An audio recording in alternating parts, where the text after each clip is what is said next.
평화의 기도로 유명한 아시시의 성 프란체스코의 일화 중에 금식을 하며 기도하는 중에 십자가에 못 박힌 채 공중에 떠 있는 천사의 모습을 본 일이 있었다라고 합니다. 그리고 그 천사의 모습을 보고 난 다음에 성 프란체스코의 몸에 5개의 상처가 생겨나게 되었다, 얻게 되었다라는 그런 이야기가 성 프란체스코의 성인록에 기록이 되어 있습니다.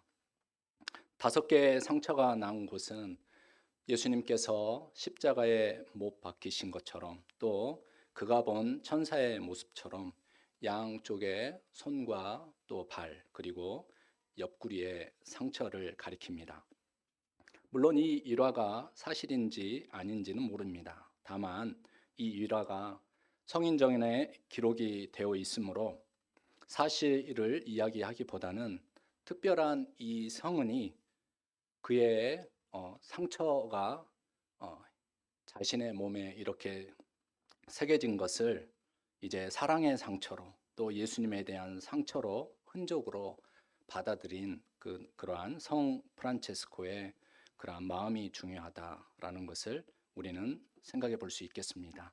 그러한 상처에 관한 이야기 때문에 성 프란체스코는 유명해진 것이 아니라 그의 삶이 예수 그리스도를 닮아가고 또 주님의 사랑과 정신을 실천하기 위하여 애썼으므로 많은 사람들이 그를 성인이라 이렇게 부르는 것입니다. 성경에도 자신도 예수님의 흔적을 가졌다라고 말한 사도가 있었습니다. 여러분 누구인지 아시지요? 바로 사도 바울입니다. 사도 바울은 갈라디아서에서 율법 아래에서 할례를 받아 그 신분을 자랑하며 복음을 오염시킨 유대 율법주의자들에게 자신이 복음을 위하여 싸웠다는 것을 밝히며 이렇게 말합니다. 갈라디아서 6장 17절 말씀입니다. 이후로는 누구든지 나를 괴롭게 하지 말라. 내가 내 몸에 예수의 흔적을 지니고 있노라. 우리는 그 상처와 흔적을 통해 이분들이 뜨거운 심장을 가지고 예수 그리스도를 얼마나 사랑하였으면 고난을 마다하지 않고 따르려고 애쓰고 또 닮으려고 애썼는지를 묵상해 볼 수 있겠습니다. 이 두 분은 우리에게 그리스도인이 된다는 것이 예수 그리스도의 삶과 죽음 그리고 부활을 마음에 품고 닮아가는 사람으로 변화되는 것이라고 가르쳐주고 있습니다. 우리는 오늘 본 말씀을 통해 도마라고 하는 예수님의 제자를 볼 것입니다. 그래서 예수 그리스도와 동행하며 예수님의 삶과 죽음을 넘어 부활을 경험하고 부활을 하나님의 은총으로 믿음으로 받아들인 그를 통하여서 부활에 관한 비전을 나눔으로 더 깊은 이 부활절 주일을 우리가 보내고 또 부활 신앙으로 나아가고자 합니다. 여러분, 부활이라고 하는 것은 기독교 우리 신앙의 기초이자 바탕입니다. 부활이 없으면 우리 기독교가 제대로 설 수가 있었겠습니까? 여러분에게 이 부활 신앙이 없었다라고 하면은 여러분의 신앙이 어디까지 언제까지 또 이렇게 지탱되고 유지될 수 있겠습니까? 그만큼 부활에 대한 소망과 부활에 대한 신앙은 우리로 하여금 지금 여기에서 살아가고 있는 우리의 삶을 새롭게 하고 또 새로운 삶으로 초대하고 그리고 또 우리의 삶을 풍성한 바로 영생의 삶으로 인도해 준다라는 것을 우리는 고백할 수 있습니다. 먼저 오늘 본문은 어떤 상황 가운데 있습니까? 제자들은 부활의 첫 증인이었던 막달라 마리아를 통하여서 빈 무덤을 발견하고 또 부활하신 예수님을 보았다는 놀라운 소식을 사람들에게 들려주었습니다. 하지만 선뜻 사람들은 믿을 수가 없었습니다. 갑자기 자신들이 사랑하였던 선생님께서 십자가에 못 박히시고 돌아가셔서 무덤에 안치된 다음에 이 사람들은 두려움 가운데 사로잡힐 수밖에 없었습니다. 그래서 이 사람들이 예수님을 따르는 제자들을 비롯한 많은 사람들이 해야 하는 일은 바로 자기 자신의 몸을 숨기는 일이었습니다. 앞으로 무슨 일이 벌어질지 모르는 상황 가운데에서 자신이 예수님을 따르는 사람이었다라는 사실이 노출된다면 무슨 어떤 위험한 일을 당할 수 있을지도 모르기 때문에 그런 마음에 사로잡혀서 자기 자신들의 몸과 또 자기 자신들의 그 모임을 감출 수밖에 없었다라는 것입니다. 그래서 오늘 본 말씀에 보니까 그들은 그들이 모인 장소의 모든 문들을 다 닫고 있었습니다. 이것은 예수님의 십자가 사건 이후의 모습이기도 하지만 여전히 박해를 당하고 있는 성도 공동체의 그러한 움츠려든 모습이기도 합니다. 요한복음 본문은 유대인들을 두려워하여 그들은 문을 닫고 있었다라고 합니다. 동시에 제자들 그리고 요한복음을 받아든 성도들의 내적 두려움이 매우 크다는 것을 알 수 있습니다. 누구든지 내면에 두려움이 있으면 그리고 이 두려움이 크면 마음으로 통하는 모든 문을 걸어 잠그고 아무도 자기 마음에 드나들지 못하게 합니다. 굳게 닫혀 있는 문들 안에서 그 사람의 들어옴은 그 공간을 꽉 채우고 숨도 내쉬지 못하게 만듭니다. 이런 상황 가운데에서 갇혀 있었던 제자들에게 부활의 주님이 찾아오셨습니다. 부활의 몸을 입으신 우리 주님의 방문은 아무도 그리고 그 무엇으로도 막을 길이 없었습니다. 사실 생각해 보면 전혀 예기치 못했던 갑작스러운 이 방문은 모두를 깜짝 놀라게 할 일이었습니다. 성경을 든 우리야 2000년이나 지난 시간적 이 여유와 함께 이미 우리 안에 믿음이 있으므로 이 장면이 전혀 이상할 일이 없어 보이나 십자가에서 돌아가신 분이 나타나셨다면 그것이 어디 반가운 일이기만 하겠습니까? 이렇게 그들 가운데 오신 주님은 그들에게 나타나셔서 그들 가운데 서셔서 평화의 인사를 전합니다. 우리가 매주 평화의 인사를 나눕니다. 샬롬, 주님의 평안을 빕니다. 헬라어로 에이레네, 주님의 평안을 빕니다. 주님의 평화의 인사는 배반하여 도망치고 두려워하여 고립된 제자들에게 책명과 비난이라는 쇠사슬로 걸어 잠근 그들의 마음의 문들을 다 열어주시는 열쇠가 되었습니다. 여러분 자신을 향하여 그리고 이웃을 향하여 여러분도 주님의 평화의 인사를 나누시기 바랍니다. 주님의 평화의 인사는 여러분 자신을 향하여 그리고 여러분들의 이웃들을 향하여 닫혀 있고 고립되어 있는 그런 마음의 문들을 여는 열쇠가 될 것입니다. 이제 마음의 문이 열린 제자들에게 부활의 주님은 손과 옆구리의 상처를 보여주십니다. 제자의 반응은 어떠했습니까? 우리 20절 말씀을 함께 읽어 보시겠습니다. 이 말씀을 하시고 손과 옆구리를 보이시니 제자들이 주를 보고 기뻐하더라. 우리는 이 말씀을 통해 제자들이 손과 옆구리의 상처를 보기 전까지는 부활하신 주님을 알아보지 못했다는 것을 알 수 있습니다. 손과 옆구리를 보이시니 제자들이 그 주님께서 자기들 앞에 서신 그분께서 우리가 사랑하고 따랐던 그 주님이신 줄, 십자가에 못 박혀 우리를 위하여 그분들을 위하여 희생하신 주님이신 줄 알고 믿고 기뻐했다라는 것입니다. 그들은 예수님의 부활을 믿고 확신할 수가 있었습니다. 부활장이라고 알려진 고린도전서 15장에서 사도 바울은 우리가 어떤 모습으로 부활할 것이냐라는 질문에 현세의 몸이 부활의 몸으로 완전히 변모한다라고 대답합니다. 그래서 현세의 몸과 부활의 몸을 썩는 것과 썩지 않는 것, 천한 것과 영광스러운 것, 약한 것과 강한 것, 그리고 자연적인 몸과 영적인 몸이라는 용어를 사용하여 대조하고 설명합니다.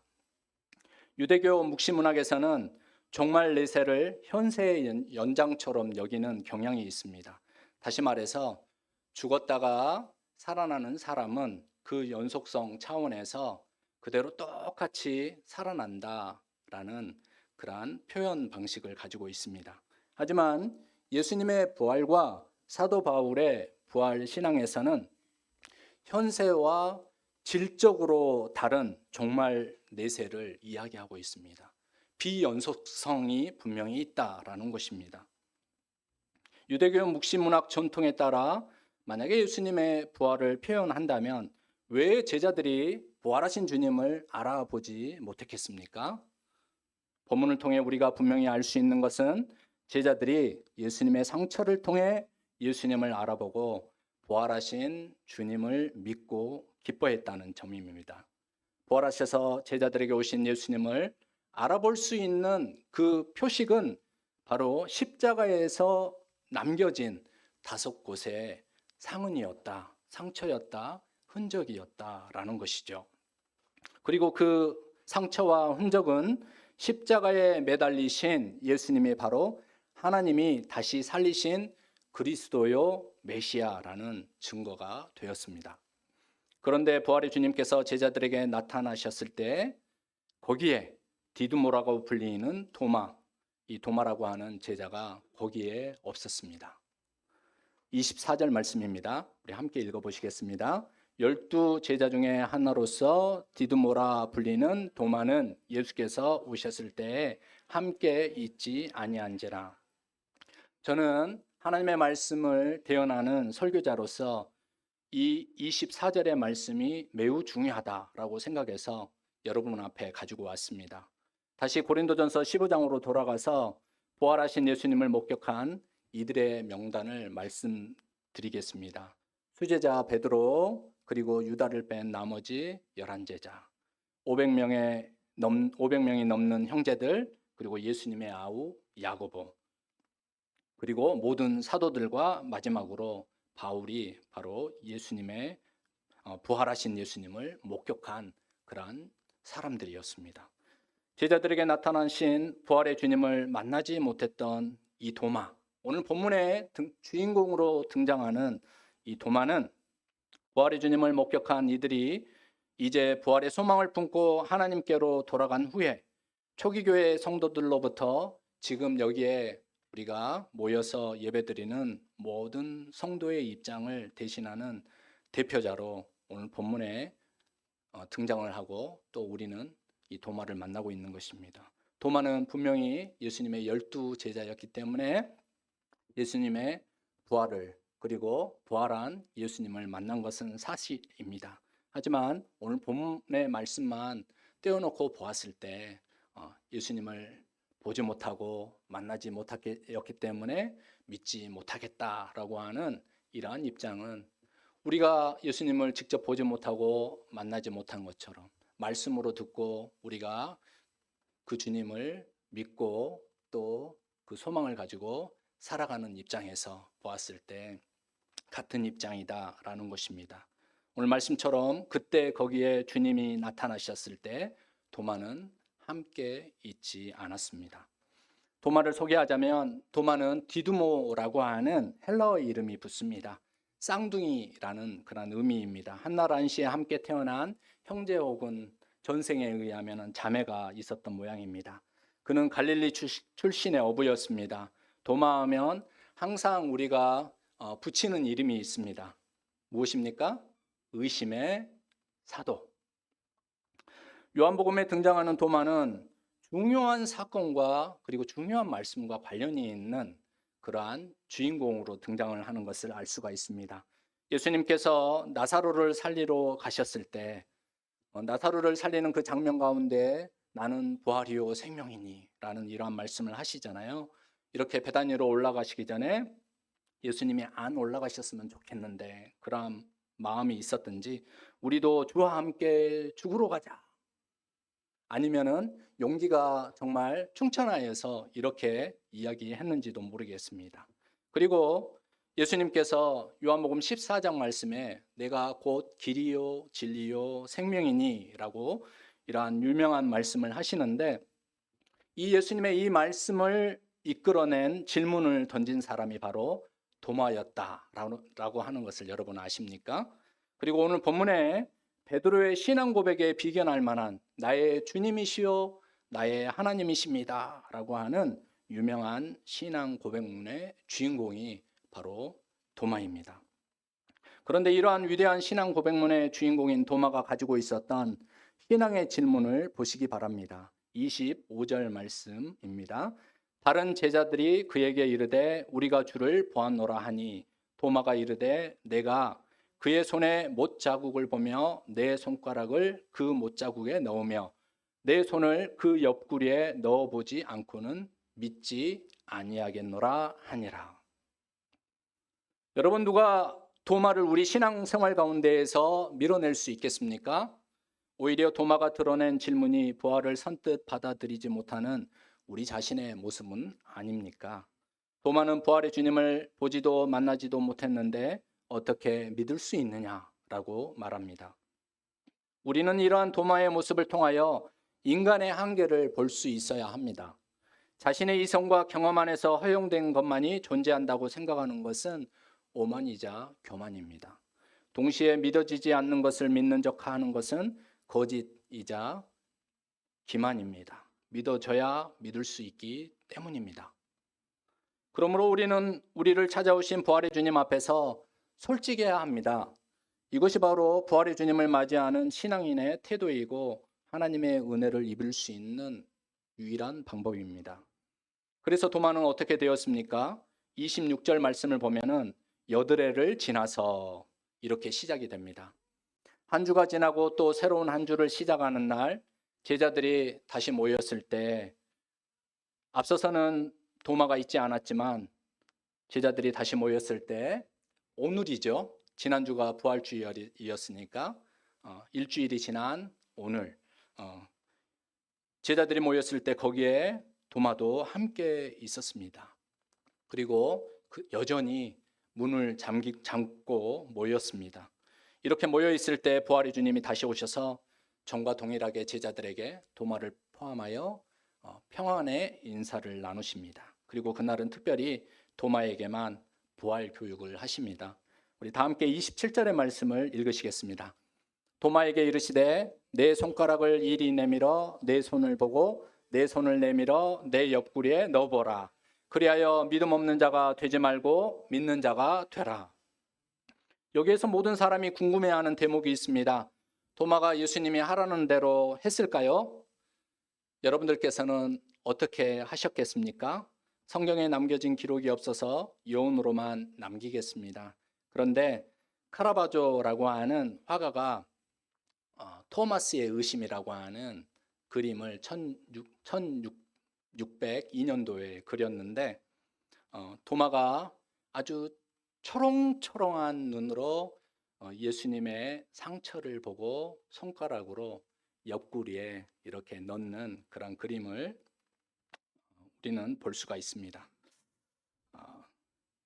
분명한 것은 넣는지 안 넣는지가 중요한 게 아니고 바로 도마도 부활의 주님을 만나고 십자가에서 남겨진 그 상처와 흔적을 보고서 마침내 부활하신 주님을 믿는 자가 되었다라는 것입니다. 그리하여 도마는 이렇게 고백을 합니다. 28절의 고백입니다. 함께 읽어보시겠습니다. 도마가 대답하여 이르되 나의 주님이시요 나의 하나님이시니이다. 도마의 고백이 여러분의 고백이 되시기를 바랍니다. 요한복음은 말씀이 육신이 되신 사건으로 1장에서 시작이 되었는데 그 말씀이 하나님이시라고 1장에서 소개를 하였는데 요한복음의 실질적인 마지막 부분인 요한복음 20장 마지막에 와서 부활의 목격자들이 사라지고 오직 증언에 의해서만 부활을 믿어야 하는 초기교회 성도들로부터 시작하여 지금의 우리에게 하나님은 도마를 통하여 십자가의 상처와 흔적을 고스란히 간직하고 계시고 또 다시 사신 부활의 주님이 바로 제자들에게 나타나셨던 그 부활의 주님이 바로 하나님이시고 주님이시다라고 하는 이 도마의 고백을 통하여 요한복음을 마무리하고 있습니다. 성도 여러분, 보지 못하고 오직 듣고 믿어야 하는 세대에게 부활을 증거한 도마를 포함한 500명의 이상의 목격자들은 부활의 주님 몸에 남겨진 그 십자가의 상처와 흔적 때문에 그분이 바로 나의 주님이십니다. 그분이 바로 나의 하나님이십니다. 라는 것을 깨닫고 믿고 고백하였던 것입니다. 모든 사람은 부활의 첫 열매가 되신 예수 그리스도 안에서 살아나게 됩니다. 고린도전서 15장 22절에 이러한 말씀이 있습니다. 아담 안에서 모든 사람이 죽은 것 같이 그리스도 안에서 모든 사람이 삶을 얻으리라. 그리스도 안에서 모든 사람들이 살아나리라. 그리스도 안에서 모든 사람들이 참 생명을 얻게 되리라. 라는 말씀입니다. 그렇다면 부활한 이후에 우리도 부활 소망을 가지고 우리도 그리스도와 함께 다시 살리심을 입을 터인데 부활한 이후에 우리의 신령한 몸에 남겨질 흔적은 무엇이겠습니까? 하나님 앞에서 무엇이 나 자신을 증명할 연속적인 표식이 되겠습니까? 지금 여기에서의 삶이 다 뭉개어지고 깨끗해지고 아무것도 나를 기억할 수 없는 그러한 존재로 하나님 나라 안에 만약 그렇게 다시 부활을 한다라고 하면은 십자가에서 상처를 입으시고 또 흔적을 남기신 왜 그 부활하신 그 주님의 몸에는 그 상처와 흔적이 남아 있었겠습니까? 그리고 그 상처와 흔적으로 말미암아 부활을 알지도 못하고 부활을 믿지도 못하고 부활을 경험하지도 못한 예수님을 사랑하고 예수님을 따르려고 하는 그 많은 사람들이 그분이 바로 주님이시요 그분이 바로 하나님이십니다 라고 고백할 수가 있었겠습니까? 모든 것이 회복되어 찬란한 영광을 드러내야 할 그 부활하신 그 몸에 상처와 흔적이 있는 것이 말이 됐겠습니까? 오히려 영광스러운 몸으로 아무런 흠도 없고 상처도 없고 그리고 연약함도 없는 그러한 존재로 등장을 해야지만 오히려 더 잘 믿을 수 있지 않았겠습니까? 하지만 그러지 않았다라는 것입니다.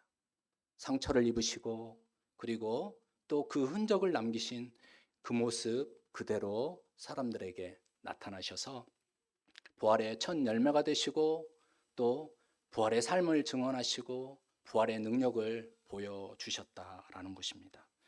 오히려 그 몸에 그 상처와 흔적이 있음으로 말미암아 사람들이 예수님을 알게 되었고 믿게 되었고 따르게 되었고 그들 또한 용기를 내게 되었다라는 것을 복음서는 우리에게 알려주고 있습니다.